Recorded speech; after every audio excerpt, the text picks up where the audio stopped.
Hello and good morning or good afternoon or good evening, whichever time of the day it is for you guys. I am Mr. Mayo. I teach Construction 1 and Construction 2 at Central Union High School. This is my 9th year teaching under the CTE, Career Technical Education. Today I'm going to kind of put together a lesson plan for you guys. Not too difficult. It's kind of like a twofold. I know I started out as a floor plan of the student's home, and that's what we'll eventually get into.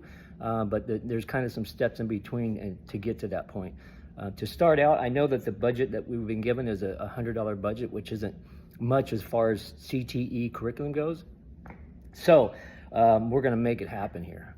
First, I would like to start out by showing you a chart that you could use, that I use. I keep it on my whiteboards all year long, and when I need to take the training wheels off, so to speak, I'll pull that board away or turn it around so students they can't observe that always, but I'll just show you quickly what that is. It's just 1 inch broken down. You can see that right there. So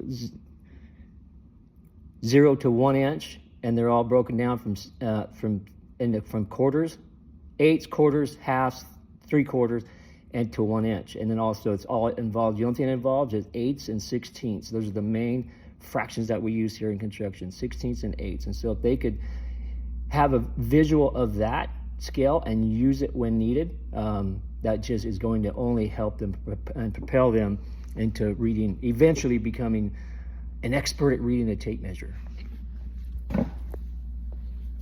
And ultimately, that's what the goal for this lesson is just to get them to get that knowledge and reading their tape measure, and then utilizing that through all various other projects. And so that's what this is aiming to do here. So with that budget being $100, what we could start out with doing is, what I start out with doing is early in the year, and I know I'm asking you guys, I have students that are high school students, a little more advanced, not all of them, but most of them. I'll take a broken tape measure that we have, and I'll have the students cut them up into 1 foot pieces. So we can't use the tape measure because whatever, usually the end breaks off or something, overuse, and then we just keep all of these. So you could buy one tape measure and cut it up into 1 foot increments, and then this will get them. Yeah, you could use a ruler, but then it gets them, to the visual of the tape measure and where the sixteenths, where the eighths are. And this is not the cheater one, so it doesn't have the fractions on them. It only has the small lines, which are the sixteenths, and the larger ones, which are the eighths, and the big ones are the quarters, and the biggest ones are the halves. And then you have, of course, the 1 inch, the 0 and the 1 inch mark. And all of these, I know that the inch number goes up, but each one of these pieces starts out at 0. It goes 1 through 12.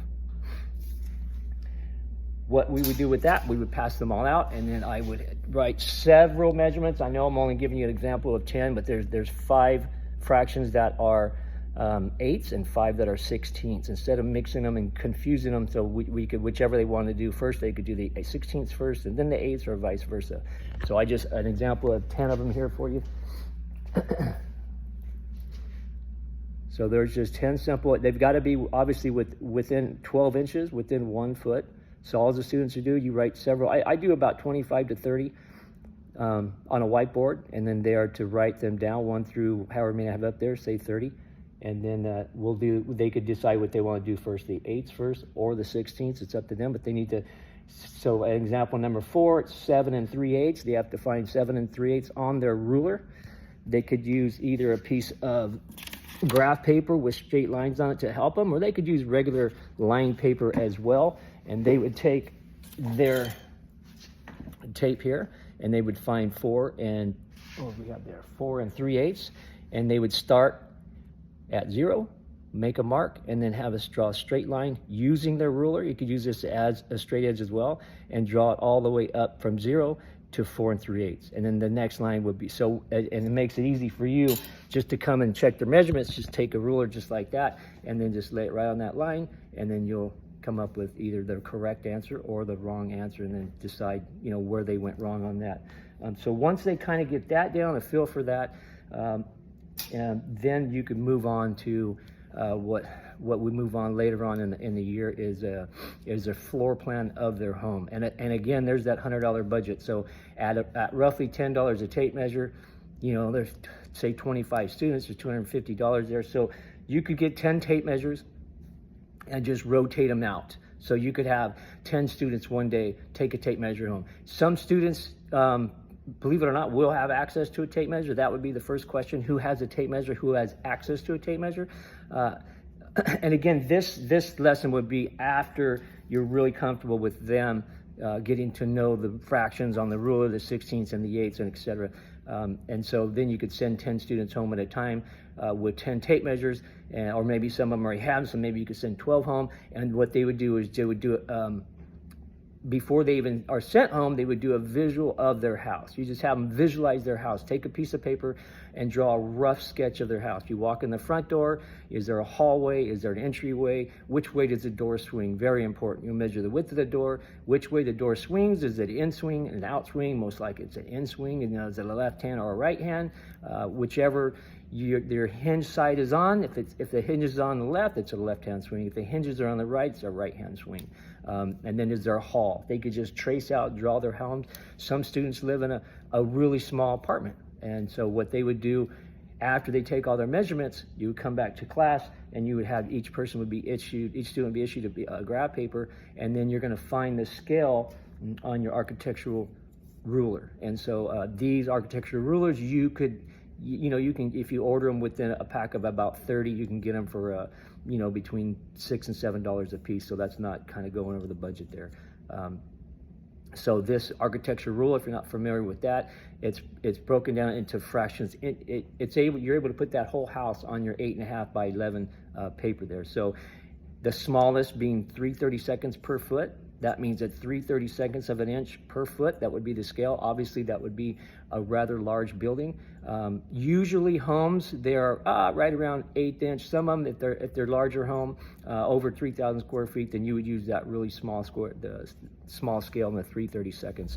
The easiest way to recognize which scale is that when they come home, you evaluate their floor plan, and then you take the longest section of the house. Say their longest wall from end to end is 40 feet. Then you take that ruler and you find 40 feet from 0 to 40.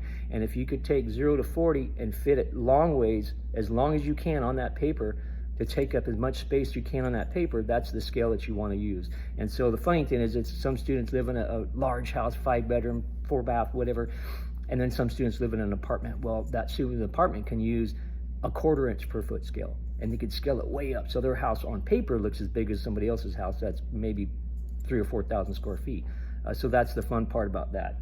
And so once you have your students go home, they're gonna crawl around with that tape measure. They're gonna measure every hallway, the widths of the hallway. They're gonna measure the bathroom, and you'll have on the board, what you want them to, what it's gonna include. It's not gonna include any furniture that you can move. We don't want couches, beds on there. We do want cabinets, kitchen cabinets, your bathroom vanity, the sink, the tub or shower, toilet. And then they could add other things if they want to add a ceiling fan. I have an example of some symbols of a ceiling fan, proper way to draw a door, or closet doors, sliding doors, etc. And so those are all in that lesson plan as well. And then once the students come in with that rough draft, then they can get to work with their architectural ruler and then find their scale and then draw a really nice drawing of their home. And then that drawing also, I always teach them that they need to keep that forever. If their parents decide down the road, if you do come and take construction 1, construction 2, you'll be able to do your flooring in your own house yourself. But if you don't, then if you want to change out your whole flooring, or you want to add something to it, or take down a wall, and the contractor, whoever's coming in, they're going to need to do a floor plan of your house, and that's not free. They're going to charge you for that. And so you could just hold that floor plan up and say, here you go, I have it to scale, learned it with Mr. Mayo's construction class via your current teacher now. So whoever that may be. So that's my plan there. That's the lesson of